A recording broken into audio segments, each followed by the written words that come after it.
नमस्कार. मी कचरू चांभारे.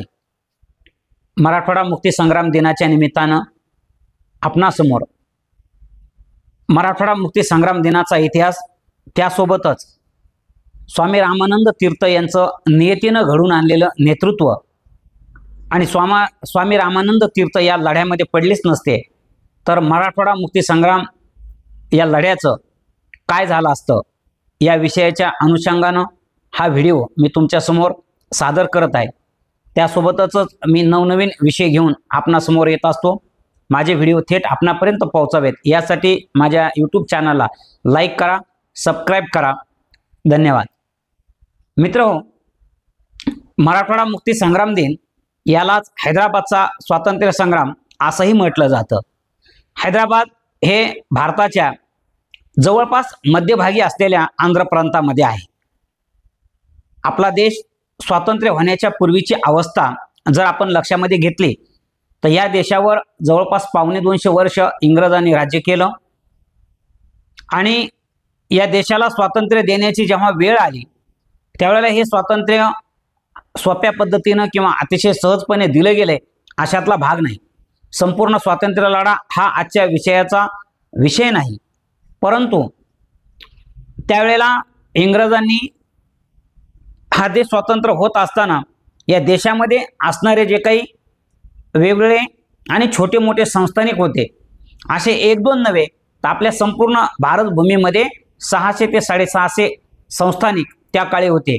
आणि इंग्रज सरकारने ज्यावेळेला हा देश स्वतंत्र झाला, म्हणजेच आनंदाचा पाऊस पडत असताना 15 ऑगस्ट 1947 या दिवशी स्वातंत्र्याचा आनंदाचा पाऊस पडत असताना एक फाळणी नावाची वीज कडाडून या भारत देशावर, अखंड भारत देशावर कोसळली आणि या भारताचे दोन तुकडे झाले. एक म्हणजे आपण जो राहतो तो आपला भारत आणि दुसरं म्हणजे आपल्या शेजारी राष्ट्र असलेलं पाकिस्तान हा देश, असे या दोन देशाची निर्मिती झाली.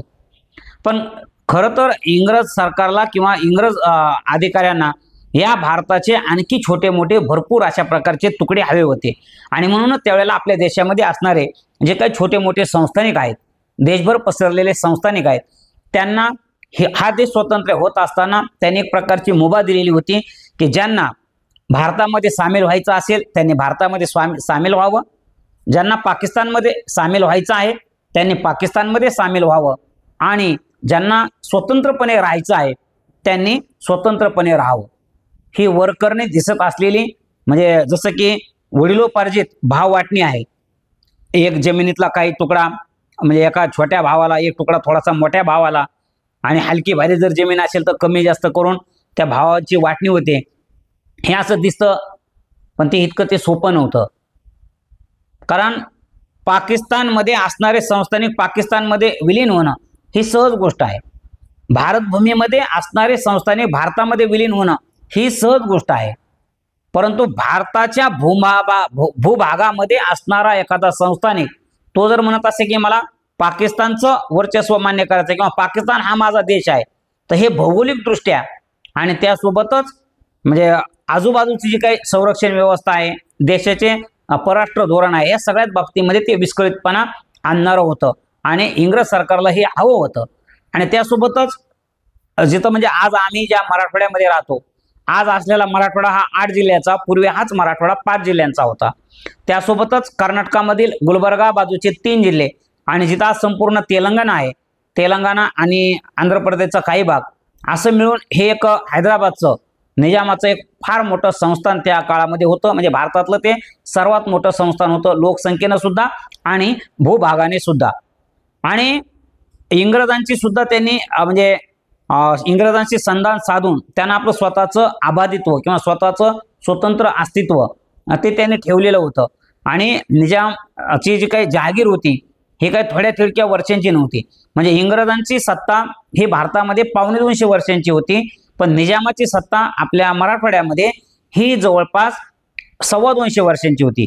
म्हणजे ज्यावेळेला उत्तर भारतामध्ये उत्तर पेशवाईच्या नंतर ज्यावेळेला म्हणजे संपूर्ण देशामध्ये इंग्रजांचं राज्य आलं, त्याच्या अगोदरपासूनच म्हणजे ज्यावेळेला केंद्रीय सरकार, दिल्लीची मोगल सत्ता खिळखिळी झालेली होती आणि त्यावेळेला जे काही मुघल निजाम जे होता त्या निजामानं एक स्वतःचं स्वतंत्र अस्तित्व त्या ठिकाणी घोषित केलेलं होतं आणि दिल्ली बादशहासोबतचे सर्व संबंध तोडून त्यानं स्वतःलाच म्हणजे राजा त्या ठिकाणी घोषित केलेलं होतं आणि 225 वर्षाच्या कालखंडामध्ये एकूण 6 निजामाचं राज्य झालेलं आहे आणि हा जो शेवटचा निजाम होता मीर उस्मान अली, त्याची ही कारकीर्द म्हणजेच हा स्वातंत्र्य लढा. तर या स्वातंत्र्य लढ्यामध्ये की जर समजा हैदराबादचं जे संस्थान आहे किंवा ज्याला आम्ही मराठवाडा मुक्ती संग्राम म्हणतो, हे जर समजा संस्थान भारतामध्ये विलीन झालंच नसतं तर आज आपण पाहतो की जम्मू काश्मीर हे भारताच्या एका टोकाला आहे आणि दुर्गम अशा भागामध्ये आहे, तरी सुद्धा संपूर्ण भारत जनतेला त्याचा त्रास होतो. वित्तहानी होते, सैनिकांची हानी होते, त्याचबरोबर देशाच्या अखंडतेला वारंवार त्या ठिकाणी म्हणजे एक बाधा येते. नैसर्गिक पर्वतराजीचं संरक्षण जरी आपल्याला लाभलेलं असलं तरी सुद्धा सातत्याने त्या ठिकाणी संरक्षण सिद्धता ही करावीच लागते. परंतु हैदराबाद संस्थान जर समजा हे तसंच स्वायत्त म्हणून किंवा पाकिस्तानच्या अंकित जर ते भारताच्या पोटामध्ये जर तसंच असतं तर मग मात्र ते आपल्याला राजकीयदृष्ट्या आणि भौगोलिकदृष्ट्या परवडणारं नव्हतं. कारण हा म्हणजे एक प्रकारची गोल अशा प्रकारची भूसीमा ही आपल्या राष्ट्राला चिटकून त्या ठिकाणी राहिली असती. सातत्यानं भूसीमा ही उघड असल्यामुळे सातत्याने लढाईचे प्रसंग, नेहमी वाद कुरबुरी ह्या त्या ठिकाणी आपल्याला सुरूच राहिल्या असत्या. त्यामुळं हैदराबादचं संस्थान हे स्वतंत्र राहणं किंवा पाकिस्तानमध्ये विलीन होणं हे अखंड भारताला केव्हाही आणि कोणत्याही अँगलनं परवडणारं नव्हतं. आणि मग हा जो मुक्ती संग्रामाचा जो स्वातंत्र्य लढा आहे हा लढा अनेक वर्षाचा आहे. या लढ्यामध्ये अनेक लोकांनी आपलं स्वतःचं बलिदान दिलं, त्याग आहे, समर्पण आहे. हा इतिहास सुद्धा खूप मोठा आहे. पण या इतिहासाची एक खरंच नियतीची योजना म्हणजे स्वामी रामानंद तीर्थ. स्वामी रामानंद तीर्थ यांचं खरं नाव हे स्वामी रामानंद तीर्थ नाहीच आहे. तर ते सुद्धा इतिहास मी बोलण्याच्या ओघामध्ये म्हणजे आपणासमोर विदित करणारच आहे. पण ती नियतीची योजना मी का म्हणतो, कारण स्वातंत्र्य संग्रामामध्ये सहभागी असलेले अनेक लोक म्हणजे गोविंदभाई सराफ असतील, अनंतराव भालेराव असतील, अनंतराव कुलकर्णी असतील, रघुनाथ देशपांडे असतील, असे अनेक लोक आहेत की ज्यांनी मराठवाड्यातल्या छोट्या मोठ्या खेड्यामध्ये त्यांचा जन्म झाला, पण त्यांनी आपलं आयुष्य ह्या मराठवाडा मुक्ती संग्राम दिनाला किंवा ह्या स्वातंत्र्य लढ्याला समर्पित केलेलं आहे. पण ज्या व्यक्तीनं या लढ्याचं नेतृत्व केलं असे स्वामी रामानंद तीर्थ हे मात्र जन्माने ह्या हैदराबाद संस्थानचे किंवा मराठवाडा प्रांतातले नव्हते. तर त्यांचा जन्म हैदराबाद संस्थानच्या बाहेर असलेल्या म्हणजे सोलापूर जिल्ह्याच्या सीमेवर सिंदगी नावाचं जे गाव आहे छोटंसं, त्या गावामध्ये झाला. वडील कन्नड भाषिक, त्या ठिकाणीच तिथल्या कन्नड शाळेमध्ये अनेक वर्षे शिक्षक आणि काही काळ ते मुख्याध्यापक सुद्धा त्या ठिकाणी राहिलेले होते.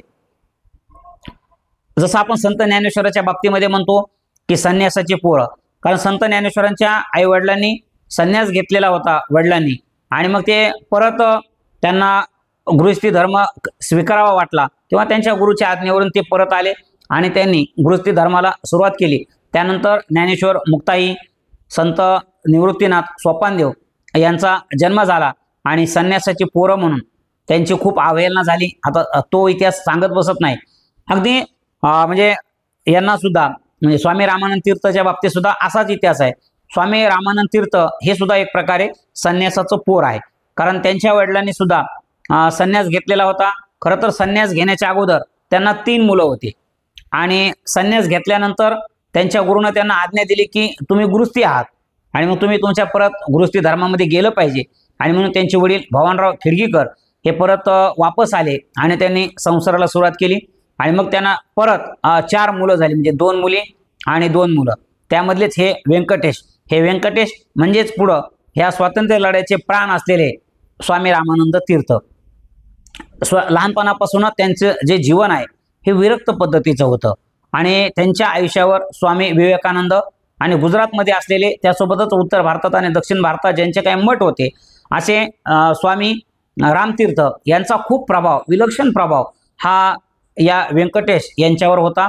आणि म्हणून त्यांनी पण पुढं नंतर 1932 साली ती दीक्षा घेतली आणि रितसर दीक्षा घेतल्यानंतर त्यांनी एक स्वामी रामानंद तीर्थ हे नाव धारण केलं. आणि यांचा जो संघर्ष आहे स्वामी रामानंद तीर्थचा हा सुद्धा म्हणजे खूप संघर्ष आहे, पण त्यांच्यामध्ये एक अलौकिक बुद्धिमत्ता होती, म्हणजे एक समर्पण होतं, त्याग होता आणि त्या भांडवलावरच त्यांनी हा स्वातंत्र्य लढा यशस्वी करून दाखवलेला आहे. म्हणजे राष्ट्रीय पातळीवर महात्मा गांधी अगदी त्याच पद्धतीचं नेतृत्व किंवा अगदी तशाच प्रकारचा लढा हा स्वामी रामानंद तीर्थ यांनी या मराठवाड्याच्या भूमीमध्ये चालविलेला आहे. म्हणजे हा मराठवाड्याचा जो स्वातंत्र्य संग्राम आहे हा मराठवाड्यापुरता मर्यादित न पाहता हा अखंड भारताचं अखंडत्व म्हणजे शाबूत ठेवणारा लढा आहे. ह्या अनुषंगानं या इतिहासाकडे आपण पाहायला पाहिजे. स्वामी रामानंद तीर्थ अगदी म्हणजे वयाच्या जेमतेम 24व्या वर्षाचे असतील त्यावेळेला त्यांना पक्षाघाताचा त्रास झाला. कमरेपासून खाली शरीर, पाय वगैरे सगळे त्यांचे आदू झाले होते, लुळे झाले होते. तरी सुद्धा एक जिद्दीच्या जोरावर ते त्या ठिकाणी उभा राहिले. आणि खरंच एक नियतीची योजना असे म्हणतात की त्यांचा जन्म जरी या हैदराबाद संस्थानच्या बाहेर झालेला होता तरी सुद्धा त्यांची एक बहीण गुलबर्गा या ठिकाणी दिलेली होती आणि गुलबर्गा हे शहर हैदराबाद संस्थानमध्ये यायचं. आणि मग ते लहानपणी बहिणीच्या गावाला जायचे. तर बहिणीच्या गावाला गेल्यानंतर त्या म्हणजे हैदराबाद संस्थानमधल्या ज्या काही म्हणजे अंधाधुंदीच्या कथा असतील, जनतेवर अन्यायाच्या जुलूम जबरदस्तीच्या कथा असतील, त्या कथा त्यांना ऐकायला मिळायच्या. आणि मग हे एक मनातून विदीर्ण व्हायचे. त्यांना एक त्याची चिंता वाटायची की आपण ह्या सामान्य जनतेसाठी काहीतरी केलं पाहिजे, अशा प्रकारची भूक त्यांच्या मनामध्ये एक वाढीला लागायची. तर त्यांनी सुद्धा ठरवलं की आपण यासाठी काहीतरी केलं पाहिजे. पण तो योग काही जुळून येत नव्हता.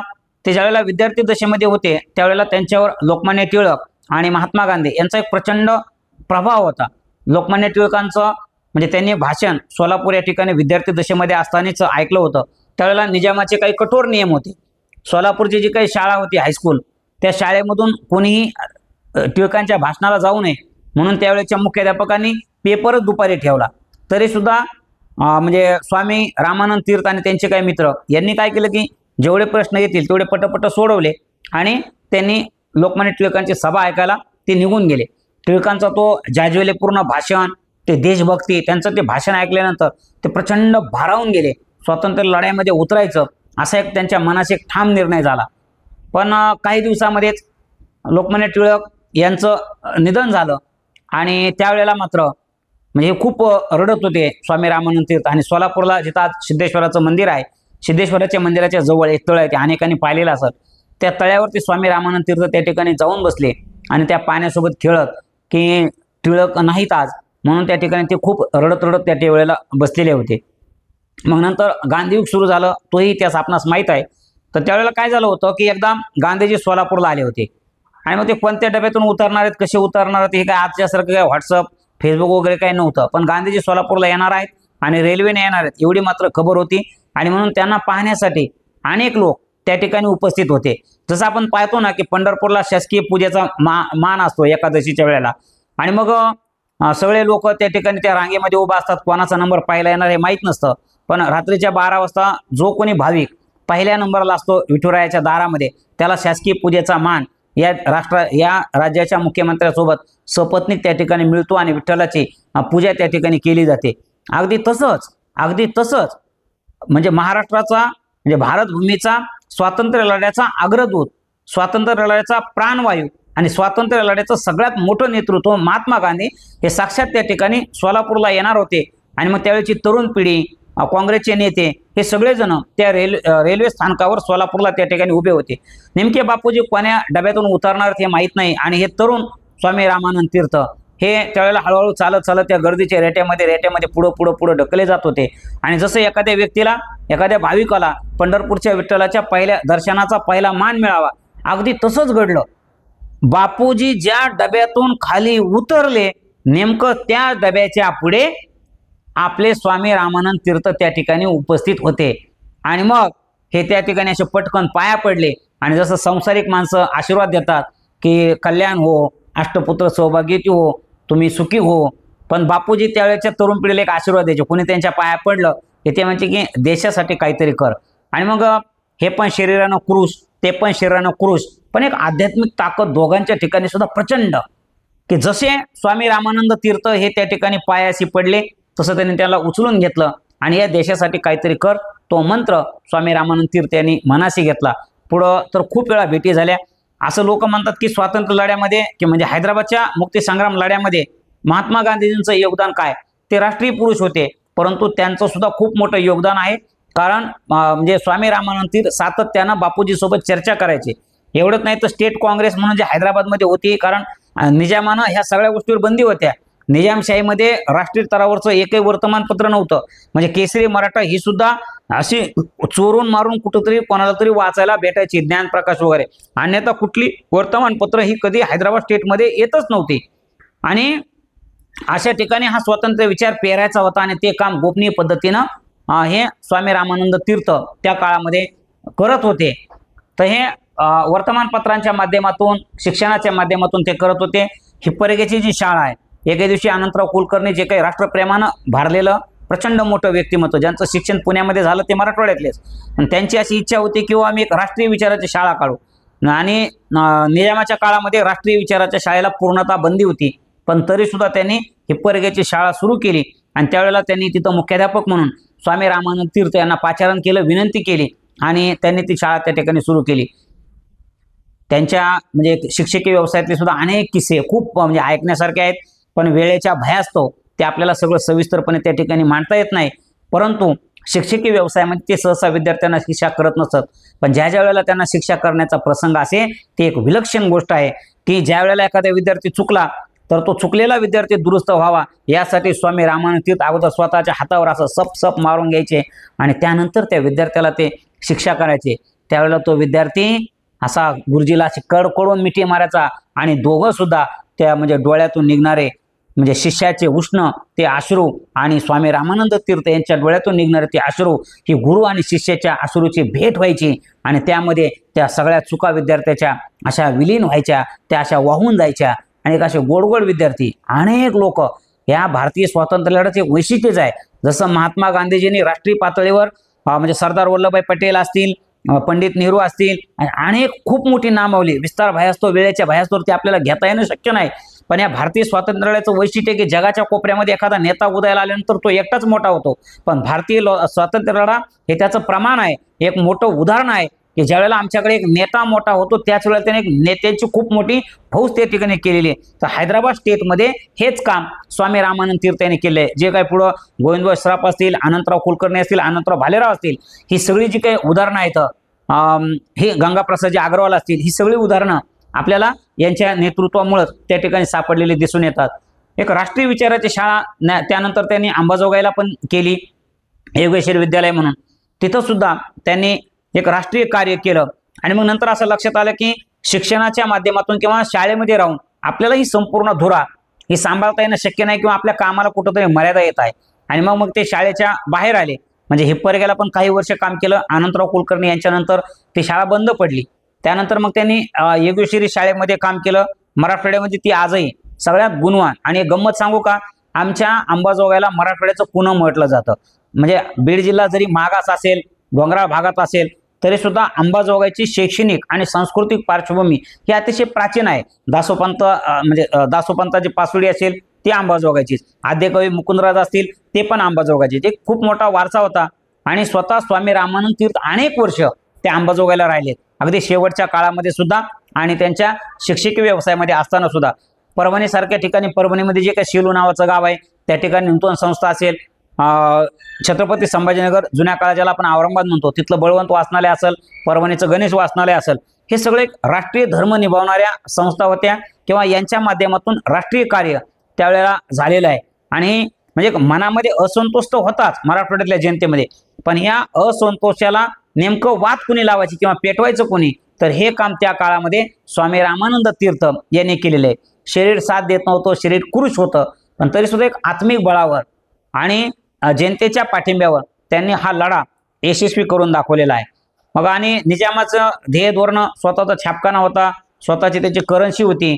जसं ब्रिटिश सरकार स्वतःच्या म्हणजे लोककल्याणासाठी, स्वतःच्या लोककल्याणासाठी किंवा स्वतःच्या राज्यकारभारासाठी जसं ICS नावाची सर्वोच्च नागरी परीक्षा घेत होतं, तसं निजाम सुद्धा HCS म्हणजे हैदराबाद सिव्हिल सर्व्हिस नावाची एक नागरी परीक्षा स्वतःच्या राज्यामध्ये घेत होतं. म्हणजे थोडक्यात काय, तर निजामाला म्हणजे ना भारत मान्य होता ना पाकिस्तान मान्य होता, त्याला एक स्वतंत्रपणे त्या ठिकाणी राहायचं होतं. आणि अशा प्रकारे त्याने एक जागतिक लेवलवर सुद्धा संधान त्या ठिकाणी साधलेलं होतं. मराठवाडा मुक्ती संग्राम दिनाचं राष्ट्रीय पातळीवर ज्यावेळेला बोलायचा विचार येतो त्यावेळेला याचं सर्व श्रेय त्यावेळेचं केंद्र सरकार असलेलं म्हणजे पंडित जवाहरलाल नेहरू आणि सर्वात मोठं श्रेय त्यावेळेचे गृहमंत्री असलेले सरदार वल्लभभाई पटेल. कारण सरदार वल्लभभाई पटेल यांचं ज्यावेळेला पुस्तक वाचतो आपण, त्यांचं चरित्र वाचतो, त्यावेळेला त्या चरित्राचा सर्वात मोठा भाग जर कशाशी संबंधित असेल तर तो मराठवाडा मुक्ती संग्रामाशी असेल. परंतु त्यांच्यासोबतच त्यांचं अनेक राष्ट्रीय कार्य होतं, देश पातळीवर त्यांचं काम होतं. पण हैदराबाद संस्थांमध्ये राहून पूर्णतः हैदराबाद मुक्तीसाठी ज्यांनी कोणी काम केलं असेल, त्याचे अग्रदूत कोण असेल, त्याचं जर खरा प्राणवायू कोण असेल तर ते मात्र स्वामी रामानंद तीर्थच आहेत, हे आपल्याला निश्चितपणे म्हणता येईल. तर हे असा त्यांचा एक खूप मोठा इतिहास आहे. मराठवाड्यामधल्या अनेक शहरामध्ये, छोट्या मोठ्या शहरामध्ये सुद्धा ते राहून गेलेले आहेत, स्वतः त्या ठिकाणी गेलेले आहेत. आणि गांधीजी सोबत त्यांचा अनेक वेळेला वार्तालाप झालेला आहे. ते सेवाग्रामला जाऊन राहिले, वर्ध्याच्या आश्रमामध्ये जाऊन राहिले, पुण्यामध्ये ज्यावेळेला बापूजींना अटक झाली होती आणि ते येरवड्याच्या तुरुंगामध्ये होते, त्यावेळेला बापूजी आजारी पडले, त्यांचं एक ऑपरेशन झालं, त्यावेळेला सुद्धा ते ससूनच्या दवाखान्यामध्ये ऍडमिट होते. आणि त्यावेळेला योगायोगानं स्वामी रामानंद तीर्थ हे विद्यार्थी म्हणजे विद्यार्थ्याची जी संघटना होती आणि त्या संघटनेचे प्रमुख होते, त्यानिमित्तानं त्यांना बापूजींना भेटायला जायला संधी मिळाली. त्यासोबतच बापूजीच्या काही कार्यक्रमामध्ये ते नेहमी स्वयंसेवक असत. त्यामुळे काय झालं की त्यांना जवळून त्या गोष्टीचं एक अनुभव घेता आला. आणखी एक गोष्ट म्हणजे नाम जोशी हे एक प्रख्यात कामगार नेते होते. त्यांचे गोविंदभाई, त्यांचे हे रामानंद तीर्थ हे स्वीय सहाय्यक राहिले होते PA म्हणून. आणि त्यामुळे सुद्धा त्यांचा एक प्रखर देशाभिमानी असलेल्या माणसासोबत परिचय झाला. आणि त्यामुळं ते सुद्धा देशाभिमानाचं जे बीज असतं ते त्यांच्या मनामध्ये रोवलेलं आहे. आणि म्हणून हा ज्या वेळेला स्वातंत्र्य लढा सुरू झाला 1942चा चले जाव, तर त्या पद्धतीनं मराठवाड्याच्या भूमीमध्ये सुद्धा हे घरोघरी आणि नंतर तर असं झालं, इथल्या महिला सुद्धा ह्या स्वातंत्र्य लढ्यामध्ये उतरलेल्या आपल्याला दिसून येतात. गावागावच्या इतिहासामध्ये त्याची स्टोरी तुम्हाला मिळेल. पण एक स्टोरी फक्त एक सांगतो. धाराशिव जिल्ह्यामध्ये, ज्याला कालचा उस्मानाबाद म्हणतात, तिथे एक ईट नावाचं छोटंसं गाव आहे भूम तालुक्यामध्ये. तिथं गोदावरीबाई टेके म्हणजे टेके नावाचं तिथं पुरुष राहत होते, किसनराव म्हणून. हे किसनराव सातत्याने निजामाच्या सोबत हे सातत्याने लढत होते. पण एक दुर्दैवाने असं झालं की एकदा त्यांची बंदूक घरामध्ये राहिली आणि ते म्हणजे बिना बंदुकीचे बाहेर गेले होते आणि त्यावेळेला त्यांना घेरलं गेलं आणि किसनरावांचा मृत्यू त्याच्यामध्ये झाला. किसनरावचा जे मुलगा आहे माधव म्हणून, तो भारतीय लष्करामध्ये म्हणजे हैदराबाद स्टेट संस्थांच्या बाहेर नोकरीला होता. घरामध्ये गोदावरीबाई एकट्याच होत्या, पण त्या डगमगणाऱ्या नव्हत्या. नवऱ्याची बंदूक भिंतीवर होती. आणि मग त्यावेळेचा जो काही त्यांचा हैदरी नावाचा जिल्हाधिकारी होता धाराशिवचा, त्या काळाच्या उस्मानाबादचा, त्यानं स्वतः त्या संपूर्ण गावाला वेढा दिला आणि मग हे घर संपूर्ण बेचिरा करावं म्हणून गोळ्यांची फायरिंग त्या ठिकाणी सुरू केली. पण गोदावरीबाई काय का डगमगणाऱ्या नव्हत्या, त्या एक शिववीराच्या पत्नी होत्या. त्यांनी त्या भिंतीवर अडकवलेली बंदूक बाहेर काढली आणि लगेच गोळीबार त्या ठिकाणी करायला सुरुवात केला. आणि मग त्या गोळीबारामुळं एक रोहिला त्या ठिकाणी टिपला जाऊ लागला. आणि मग ह्या जे जनरल डायरनं 1919ला जे जालियनवाला बागेमध्ये केलं होतं ना, तर तेच नेमकं ह्या हैदरीनं सुद्धा त्या ठिकाणी केलं. त्यानं त्या गोदावरीबाई टेकेच्या घरालाच आग लागून दिली. परंतु त्या पेटलेल्या अवस्थेमध्ये असताना सुद्धा तिचं जे देशभक्तीचं जे काही ज्वाला गोदावरीबाईंच्या मनामध्ये पेटलेल्या होत्या, तिनं म्हणजे अगदी जळताना देहाची राख होईपर्यंत हातातली बंदूक सोडली नाही आणि फायरिंग करणं सोडलं नाही. मरत असताना सुद्धा तिने कित्येक रोहिल्यांना त्या ठिकाणी आलेल्या निजामाच्या सैनिकांना यमसदनी पाठवण्याचं काम त्यावेळेला केलं होतं.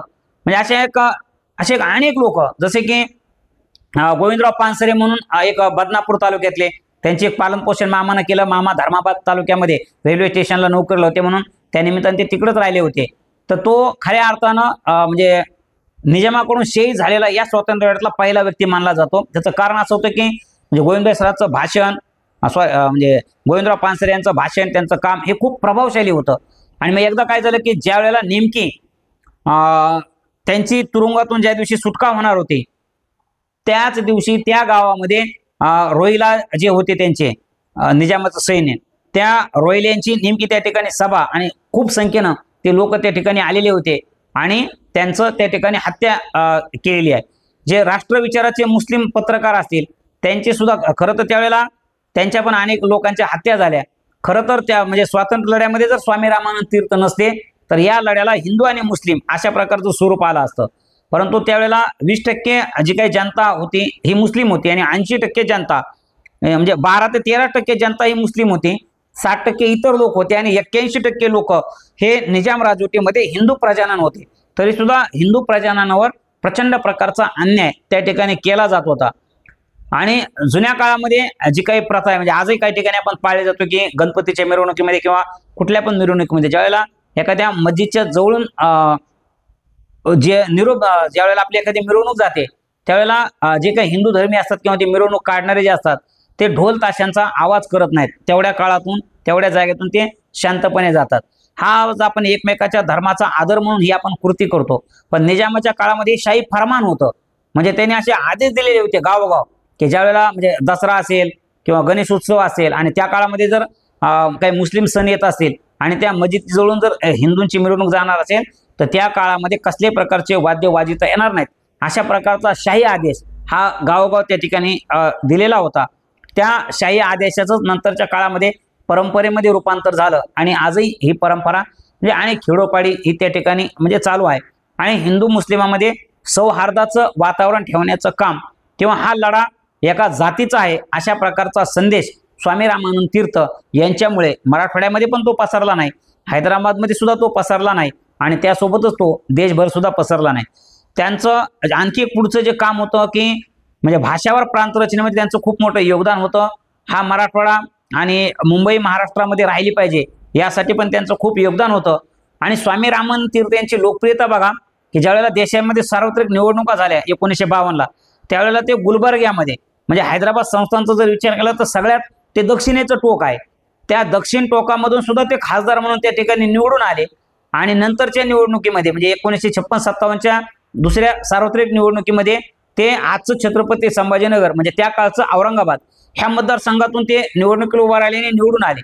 म्हणजे एका निवडणुकीला ते निजाम संस्थांमध्ये सगळ्यात दक्षिण टोकाला उभा राहतात आणि निवडून येतात आणि दुसऱ्या निवडणुकीला हैदराबाद स्टेटमधल्या सगळ्यात उत्तरेला ते उभा राहतात आणि तरी सुद्धा ते निवडून येतात.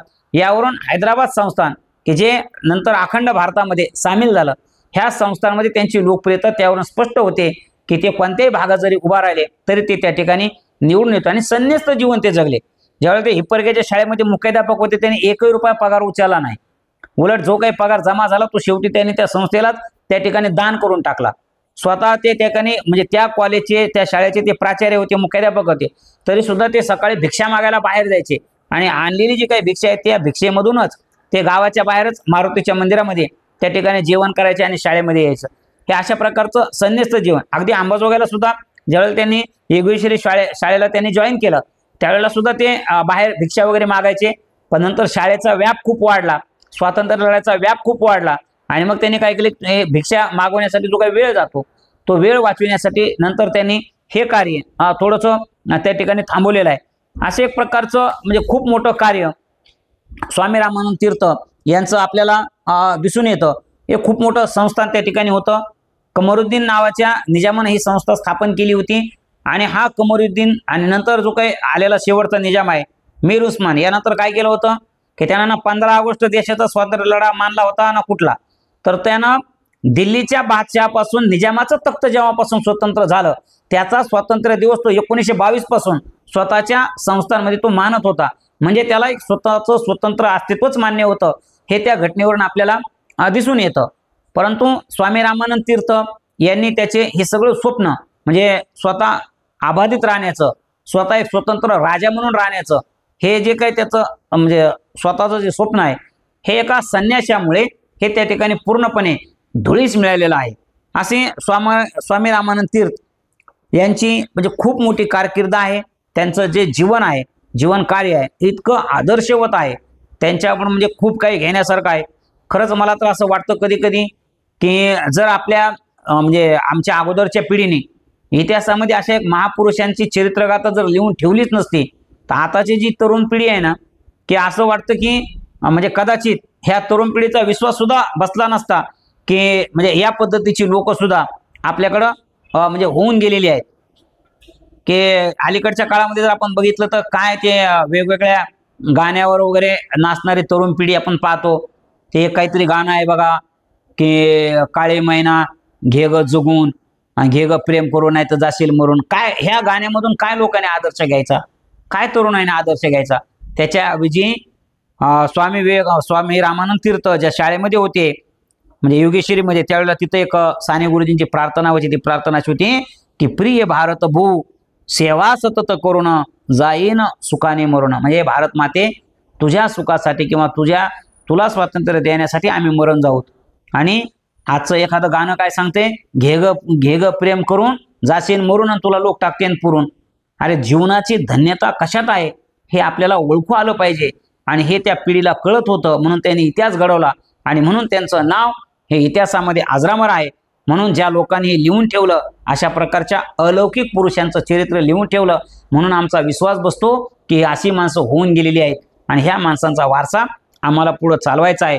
मराठवाडा मुक्ती संग्राम किंवा मराठवाडा जर मुक्त झाला नसता तर या जसं महाभारतामध्ये कथा आहे, अश्वत्थाम्याची कथा, कथेच्या म्हणजे खऱ्या खोट्यापणासोबत मला जायचं नाही, पण अश्वत्थाम्याची जी कथा आहे की ते कपाळाचा मणी श्रीकृष्ण काढून घेतो आणि भळबळती जखम घेऊन तो अश्वत्थामा दारोदार त्या जखमेला लावण्यासाठी थोडंसं तेल मागत तो दारोदार फिरतो आहे, अशा प्रकारची ती कथा आहे.